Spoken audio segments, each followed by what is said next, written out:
Oi, pessoal, tudo bem? A gente está aqui para mais um Smart Brain Talks e a gente vai falar sobre o estudo Big Data Smart Brain. O fundo Índio FICFIA, ele foi o favorito dos investidores em 2020. Ele foi o top campeão na categoria de fundos de ações, segundo esse estudo que é feito na base da plataforma de consolidação de investimentos da Fintech Smart Brain.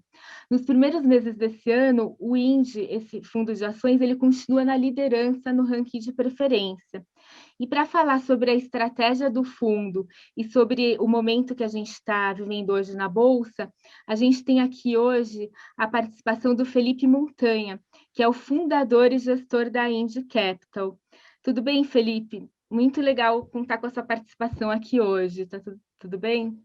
Tudo bom, Dani? Prazer aí estar aqui com você e poder falar sobre o Indy, sobre a nossa estratégia. Obrigado pelo convite. Legal. Então, para começar, a gente queria saber um pouquinho, você poderia falar um pouco sobre a filosofia do fundo e quais são, assim, os principais pontos que vocês analisam para escolher as companhias para investir? Legal. Bom, falando um pouco só sobre a Indy, né? A Indy é uma gestora que já está na estrada há 8 anos, né? A gente vai completar 9 anos esse ano, com uma estratégia única de investimentos, que é essa estratégia de investimentos, esse fundo em ações que você comentou, o Indy FICFIA, a estratégia dele. Hoje, a nossa gestora tem por volta de 2 bilhões e meio sob gestão. Nessa única estratégia, a gente é super focado em ações de empresas brasileiras. E se eu pudesse resumir em uma frase qual que é a nossa filosofia de investimento, a nossa filosofia é investir nas melhores histórias empresariais do Brasil, né? E assim, o que são essas melhores histórias, né? São empresas que são líderes, geralmente, ou, se não são líderes, elas têm vocação para ser líder no seu setor, no seu segmento. Elas têm uma qualidade, elas conseguem fazer algo que seja essencial, melhor, essencial dentro do negócio que elas fazem, melhor do que os concorrentes, né? E por elas fazerem alguma coisa melhor do que os seus concorrentes, seja entregar um melhor valor para os clientes, uma percepção de valor melhor, seja entregar um produto com um custo mais barato, o que quer que seja que o consumidor valorize, por ser melhor que os concorrentes, eles conseguem crescer acima do mercado, né?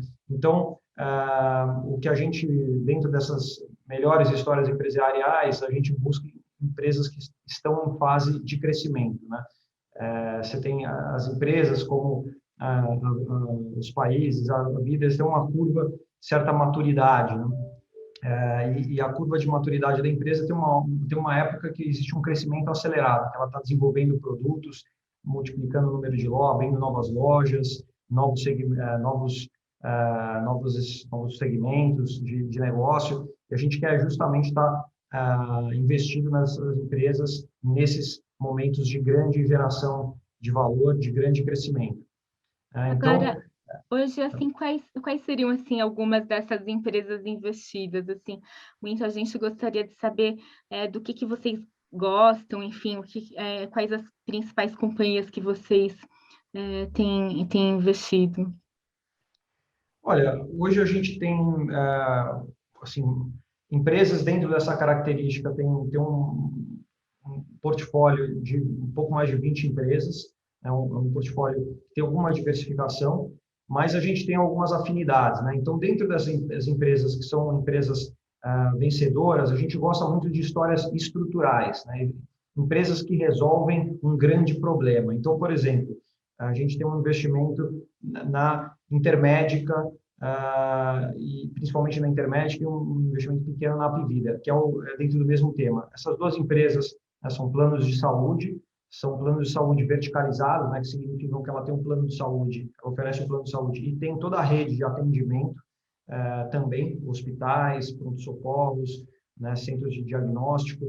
E por ela controlar toda essa cadeia, essas empresas conseguem oferecer um padrão de serviço bom, com um custo muito abaixo da concorrência. Então, essas empresas têm crescido muito, elas anunciaram uma fusão, recentemente, elas têm liderança nos mercados que elas atuam, né? Hoje elas têm 18% aproximadamente de market share, e a gente vê um espaço enorme para elas crescerem, porque elas entregam mais valor do que os concorrentes, né? Outra história como essa é a Tenda, por exemplo, que é uma empresa relevante no nosso portfólio também, que é uma construtora de casas para populares, né, para baixa renda, no segmento de Casa Verde e Amarela hoje, né, o antigo Minha Casa Minha Vida. E a Tenda, o que ela tem assim que ela faz melhor que o concorrente? Ela faz um produto muito mais barato que o concorrente. O processo dela é um processo que entrega um produto, uma casa mais barato do que os concorrentes, com um retorno muito alto. Então, a Tenda está resolvendo um grande problema, que é o problema de habitação no Brasil. A Intermédio, que a gente está falando, resolve um problema de saúde, né, cuidados de saúde do brasileiro, a Tenda de moradia. E ela está também, a Tenda, desenvolvendo, além dela ser muito eficiente no produto atual dela, que é de construção de casa, no formato tradicional, ela também agora tem uma nova linha de negócios que ela está desenvolvendo, que deve começar a se comercializar no ano que vem, que são casas que são industrializadas. Então, casas que ela consegue montar numa indústria, uma fábrica de casas, basicamente. Elas é uma pré-moldada e ela consegue, com isso, reduzir muito o custo e entregar casas enfim, populares a um valor muito baixo, ainda fora das regiões das grandes capitais, né? São casas com estrutura de madeira, que tem até benefícios de isolamento térmico, isolamento acústico, até a qualidade do produto até melhor do que uma casa de alvenaria. Tem tido uma recepção muito boa. Outro exemplo é a Rumo, que é uma empresa de logística, né? Ela é uma empresa que ela tem concessão de ferrovias e é o principal, ela tem basicamente um monopólio das ferrovias que trazem os grãos do Mato Grosso, do Centro-Oeste, para o Porto de Santos, que é o maior porto de escoamento de grãos do Brasil. Então, e ela tem agora novas concessões no centro do Brasil, tem no sul também. Então, assim, a maior empresa de ferrovias num país onde a logística é um gargalo enorme para a redução do custo dos materiais, né, dos produtos, e ela tem um monopólio basicamente nas rotas que ela atua, ela compete principalmente com rodovia, né, com caminhões, mas é um custo muito mais barato para longas distâncias. Então, ela resolve um problema logístico do Brasil. Então, esses são 3 exemplos de empresas que a gente gosta, são histórias estruturais que resolvem grandes problemas. Entendi. E hoje vocês estão com quantos analistas? Qual que é a cobertura de vocês em termos de empresas? Quantas empresas vocês estão cobrindo? Tá. Hoje a gente tem um universo de cobertura de 100 empresas, aproximadamente, mas a gente faz filtros de forma que nem todas essas 100 são cobertas da mesma forma. Tem empresas que a gente considera que são empresas que é a espinha dorsal da nossa estratégia, né? Que nem todas essas 100 empresas têm todas essas características de resolver problemas estruturais, de estar em fase de crescimento. Uma coisa que eu acho que eu até não comentei antes é de ter um time excelente por trás da gestão. Não adianta só a empresa ter um bom produto, ela tem que ter um bom time. Os mercados estão mudando muito rápido.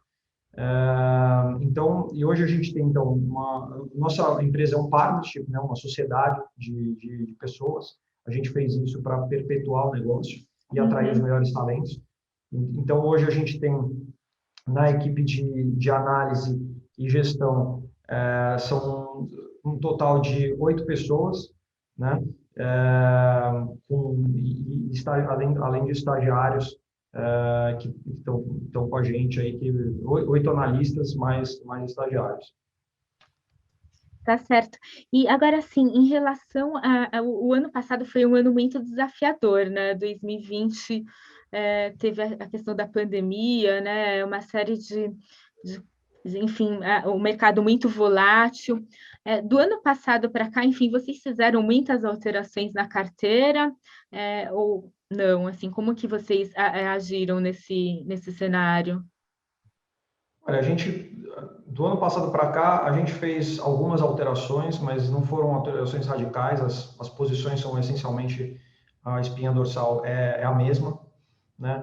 E aí teve essa questão da pandemia, né? Eu acho que um dos grandes pontos da pandemia é que ela acelerou um processo de mudanças que já estava em curso em várias indústrias, que geralmente é mais lento, é menos perceptível no dia a dia, e ela antecipou alguns anos essas mudanças, né?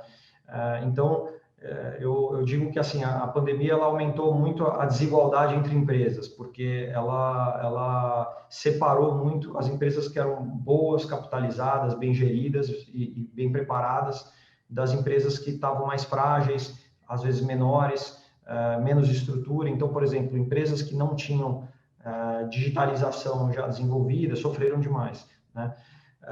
A gente tem três grandes temas dentro do ano passado para esse ano também. Então, primeiro é digitalização. Então, empresas que, acho que essa tendência de digitalização só se acelerou, ela é um negócio estrutural, que não é por causa da pandemia, é um negócio de centenário, acho que é um negócio estrutural. E a gente tem empresas como Localweb, o grupo Soma, que é da Farm, né, de vestuário, Farm, Uhum. Animale, Animais. isso. Tem outras marcas, a Fox, o Cris Barros, mas ela está muito digitalizada, essa empresa, né? A Localweb é uma empresa que ela viabiliza o pequeno varejo a plugar online. Ela é a plataforma de e-commerce que leva o varejo para as vendas online, né? Então, ela tá voando, está crescendo demais.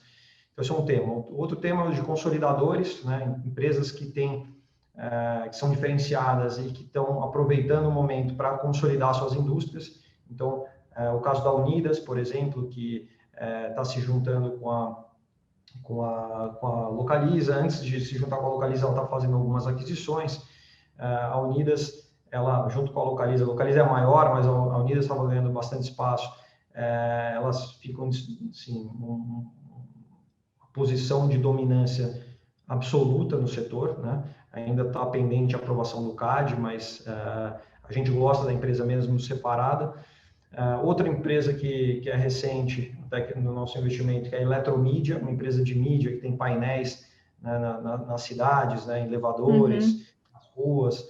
É uma empresa que também tem aí, está se consolidando, está comprando muitas empresas e tem ela é uma gestão muito diferenciada em relação aos concorrentes.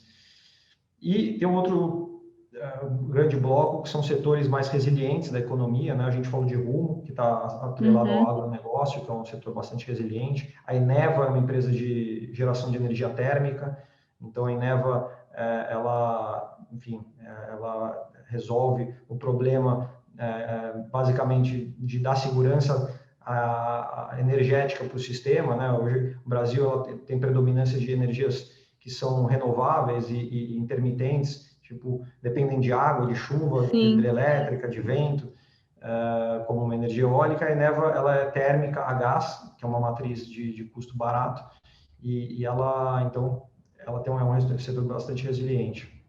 Agora, pelo que você comentou aí, eu vi que você até comentou aí, citou o nome, algumas empresas aí que fizeram IPO recentemente. E a gente vê que está tendo assim um boom de IPOs no ano passado. Esse ano aqui tem uma fila enorme também na CVM. Alguns IPOs já foram feitos aí em janeiro, fevereiro. E a gente vê que muitas empresas elas têm mesmo realmente essa pegada de tecnologia, de forte digitalização. E eu queria saber o seguinte: vocês estão avaliando esses IPOs, enfim, eu vi que vocês entraram em alguns, vocês estão acompanhando de perto esse processo? Sim, não, a gente acompanha bastante de perto os IPOs. IPO, ele, ele tem ele não é simples, porque quando alguém está trazendo uma empresa ao mercado, é uma empresa que Uhum. ela não é muito conhecida por você ainda, por nós, pelos analistas, pelo mercado em geral. Perdão. Então, você tem uma assimetria de informações muito grande. Às vezes tem sim, gente, os acionistas estão vendendo a empresa, captando dinheiro, muitas vezes vendendo uma parte da empresa. Então, a gente toma muito cuidado, a gente é muito seletivo ao selecionar uma empresa, né? Porque a gente reconhece que a gente já não já tem um acesso limitado a informações das empresas de capital aberto. Das empresas que estão vindo ao mercado é menos ainda. Então, a gente faz um trabalho bastante profundo de conversar com pessoas do mercado, concorrentes, fornecedores, para entender a empresa, né? uhum, E a gente é bastante seletivo, tanto no setor quanto no tipo de management que está lá, se tem controladores que estão alinhados, management que está alinhado. Então, assim, a gente tem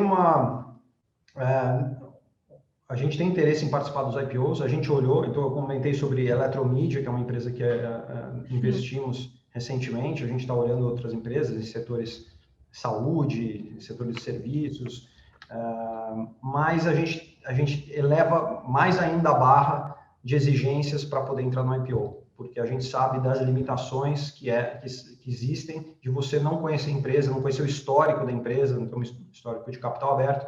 Então, algumas das empresas que a gente investe, inclusive, a gente já conhece, faz um trabalho antes do IPO, a gente começa a conhecer a empresa, a gente já tem uma ideia que ela pode vir ao mercado, a gente já começa a se aproximar antes para justamente não ter um tempo limitado de análise, tão limitado para correr e tentar entender tudo. Então, eu tenho conversado com algumas pessoas do mercado e eles falam realmente do desafio que é analisar essas empresas que estão entrando e também porque são perfis diferentes que estão, enfim, de empresas que estão entrando na bolsa, né, com uma pegada tecnológica tal. Daí, no caso, para avaliar quais seriam assim os principais pontos, assim, vocês tentam avaliar o mercado, se você pudesse destacar assim alguns pontos de atenção, assim, a capacidade de execução desses gestores, o que que vocês procuram olhar nessas empresas que estão entrando agora no mercado com essa pegada de tecnologia mais assim, tech? Olha, as empresas, de fato, assim, uma das coisas interessantes dos IPOs recentes são novas empresas de tecnologia que estão vindo para a Bolsa. A Bolsa hoje ela é muito mal representada do ponto de vista de setores da economia, né? Então, tem uma prevalência muito grande de empresas de bancos, commodities, né? Mas faltam empresas como de tecnologia, por exemplo, e outros setores. As empresas de tecnologia, a análise, no final do dia, ela é a mesma natureza de análise, só que muitas empresas de tecnologia estão numa fase de investimento com uma rentabilidade muito baixa, né? Mas eu acho que uma coisa importante primeiro, a gente estruturalmente entender se essa empresa resolve um problema de forma Uhum. única. Então, se ela tem, que a gente chama de uniqueness, né? Ela tem uma proposta de valor para o cliente dela que seja muito diferenciada. Isso é o número um. Se isso é sustentável, né? Se é uma coisa que realmente a gente vê como perdurando ao longo do tempo. O time, uma empresa de tecnologia, acho que toda empresa é fundamental, mas certamente uma empresa de tecnologia são setores ainda mais dinâmicos, é fundamental. Então, o time, se é capaz de se adaptar, se é um time, enfim, excelente. E acho que o terceiro ponto, essa empresa ela tem um modelo de negócio que estruturalmente é rentável. Então, se ela resolve um problema do cliente, tem um excelente time e o modelo de negócio dela é rentável estruturalmente, talvez ela esteja investindo agora. A Netflix, quando começou a investir, ela Sim, gerava um prejuízo gigantesco, está investindo em conteúdo, mas ela vai dominando o mercado, uma hora ela aumenta o preço em US$ 5, ela vai gerar um retorno grande assim, a rentabilidade estrutural está lá desse negócio. sim. Então, então é isso que a gente, assim, de forma bem simplista, a gente olha esse tipo de coisa. E é claro o valuation, né? Se o valor que Sim. está sendo, o preço da empresa não está excessivamente caro. Agora, sim, a gente vê um fluxo muito grande hoje de investidores aí para a Bolsa, né? No ano passado, o número de investidores dobrou e esse ano continua crescendo. A gente vê até que tem uma demonstra assim, uma maturidade dos investidores, uma resiliência, até porque a gente pegou um período bem complicado aí de extrema volatilidade, de alta volatilidade. Mas uma forma interessante de investir em ações é via fundos, né? Assim, se você pudesse falar assim para os investidores aqui que estão assistindo, assim, quais seriam assim as vantagens de investir em ações via fundos? Tá. Bom, acho que existem diversas vantagens de investir via fundos, né? Primeiro, quem investe via fundos está contratando essencialmente uma equipe extremamente especializada na análise de empresas ou de ativos do mercado. Então, primeiro a questão é a especialização, a segunda é uma diversificação do portfólio. Então, assim, eu acho que uma pessoa física, muitas vezes, que quer investir sozinha na bolsa, ela não vai ter condições de olhar 100 empresas, né? Nós mesmos, sim, temos esse universo de 100, mas como eu te falei, tem um grupo que a gente seleciona bem menor do que 100 que é o grupo que a gente acha que tem as melhores características, mas é um grupo ainda grande, a gente está falando de quase 60 empresas, né? Então, a gente tem o escopo que a gente pode analisar com qualidade é muito maior do que uma pessoa física sozinha tentando investir. Acho que o terceiro ponto é que o fundo, né, tem muita gente que investe em índice, né, tipo investir no BOVA11, né, no índice Bovespa, que é um índice e o índice ele, como eu falei, representa muito mal a indústria brasileira e os melhores setores da economia. Então quem investe no índice, ela vai ter um peso muito grande de setores de bancos, de commodities, algumas empresas de indústrias mais antigas. Então, a gente, como fundo, a gente pode simplesmente ignorar o que a gente acha que são setores que não fazem muito sentido e estar mais investido, por exemplo, em tecnologia, como você falou. Uhum. Então, eu acho que tem todas essas vantagens de investir em fundos. Que o índice ele representa mais a questão das empresas mais líquidas, né? Não necessariamente as que estão indo performando bem, que têm maior potencial, né? No caso, ele reflete mais a questão das mais negociadas mesmo, né? No caso. Exatamente, exatamente. Agora, assim, a gente aqui já chegando aqui na reta final da nossa conversa, eu queria saber o seguinte, qual, na visão aí de vocês, enfim, qual que é o cenário para a Bolsa esse ano, assim, o que vocês têm avaliado aí do mercado, qual que é o cenário para esse ano? Eu vejo que vocês são bastante seletivos em relação às companhias, né? Mas, assim, em termos da Bolsa, o que vocês veem para esse ano?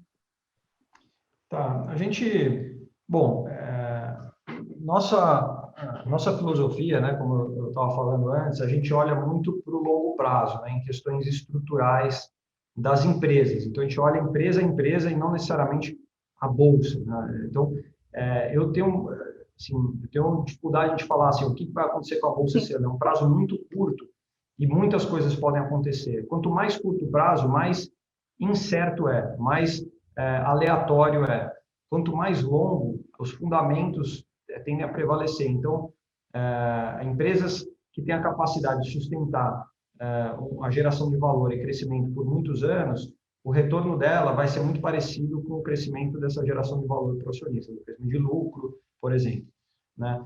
Quanto mais curto, você pode ter mais oscilações. Então, a nossa vantagem a gente investe olhando para o longo prazo. Então, a Uhum. gente isola um pouco esses ruídos de situações mais de curto prazo que possam acontecer. Dito isso, eu acho que a gente está num ambiente, falando de Brasil, de retomada da economia, né? É claro que a gente está no pico agora Da da pandemia. pandemia e esperando as vacinas, mas em algum momento as pessoas vão ser vacinadas, né? No segundo semestre já vai ter uma dose grande de pessoas que vão ser vacinadas, vão estar vacinadas e a economia vai começar a operar de uma forma mais aberta e a gente espera um crescimento econômico. Por outro lado, você tem um risco político, né? Hoje de uma situação que ainda não está muito clara em relação principalmente, as reformas que precisam ser feitas no Brasil, né? Então, o risco político em relação a reformas, né? O Brasil tem um problema histórico, estrutural, que é a questão fiscal, e ela não está sendo endereçada, né? A gente está num ano que é antecedente à eleição, ano que vem, se esse ano já é difícil aprovar uma reforma, o ano que vem vai ser mais ainda. Então, existe também esse risco de escapar o tempo de fazer a reforma e a gente entrar numa dinâmica fiscal ruim. Então, a gente está atento a isso Acompanhando. também. Tá certo. Agora, em termos hoje de uma gestora independente e tal, o setor de gestão independente de recursos, como que está esse momento para uma gestora independente? Olha, é um momento muito bom para a gestão de fundos, porque, assim, primeiro que tem essa volatilidade, ela cria oportunidades, né? Uhum, Então, esse é um primeiro ponto. E é um momento bom também, porque assim como a gente olha empresas que estão num momento estrutural de mudança, de crescimento e investe nelas, o segmento financeiro de investimento está num momento estrutural de mudança, né? Acho que é uma oportunidade enorme para as pessoas terem acesso a diversificar um portfólio, né? As pessoas sempre tiveram um conservadorismo grande e tiveram uma rentabilidade alta no CDI, hoje as pessoas precisam buscar investimentos em bolsa, investimentos em outros ativos para rentabilizar o patrimônio delas. Então, para a indústria financeira de investimentos, é um momento muito de transformação mesmo. Acho que essa é a melhor palavra. Uma revolução financeira que está acontecendo e a gente faz parte dela. legal, Felipe. Eu agradeço então bastante. Muito obrigada pela sua participação aqui no Smart Brain Talks. E vamos manter contato aí para os futuros, para futuros papos aí. Tá Tá joia. bom? Tudo de bom para você. Tá bom, Dani. Obrigado. Eu agradeço demais o convite e foi um prazer. Um prazer.